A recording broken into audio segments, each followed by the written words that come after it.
High everyone, আসসালামু আলাইকুম। Welcome to Tania's mini kitchen. আশা করি যে যেখানে আছেন আল্লাহর রহমতে ভালো আছেন। আমি আলহামদুলিল্লাহ ভালো আছি। আজকে আপনাদের মাঝে সহজে দুটি রেসিপি নিয়ে হাজির হলাম।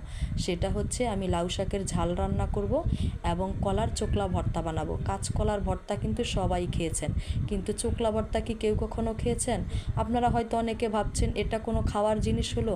এটা সেটা বলার আগে অবশ্যই আগে বাসায় বানিয়ে খাবেন। তো আপনারা দেখতে থাকুন আমি কিভাবে কলার চোকলা ভর্তা বানাচ্ছি, এবং ভিডিওটি যদি ভালো লাগে অবশ্যই আমাকে লাইক, কমেন্ট, শেয়ার এবং সাবস্ক্রাইব করে পাশে থাকা বেল বাটন অন করে দিবেন এবং আমাকে অবশ্যই সাপোর্ট করবেন। তো ভিডিওটি দেখতে দেখতে হয়ে গেল আমার কলার ভর্তা। এখন আমি লাউ শাক রান্নাতে চলে যাব। লাউ শাক রান্নার জন্য আমি আগেই ভিডিওতে আপনারা দেখেছেন আমি শুটকি, মরিচ, রসুন, পেঁয়াজ, আদা বাটা করে নিয়েছি। এখন এগুলো আমি তেলে একটু কষিয়ে নেব। তো আমার কষানো হয়ে গেলে এখানে আমি লাউ শাকগুলি দিয়ে দেব। লাউ শাকের মধ্যে আমি কয়েকটা কাঁঠাল বিচি দিয়ে দিচ্ছি। কাঁঠাল বিচিটা আমার টাটকা ছিল না, আমি ডিপ থেকে নিয়ে দিয়েছি। আর এখানে আপনারা চাইলে আলুও দিতে পারেন বা টমেটো দিতে পারেন। তো এভাবে আমি রান্না করছি, আপনারা দেখেন, বাসায় যদি ট্রাই করেন অবশ্যই ভালো লাগবে। তো হয়ে গেছে আমার লাউ শাকের ঝাল রান্না।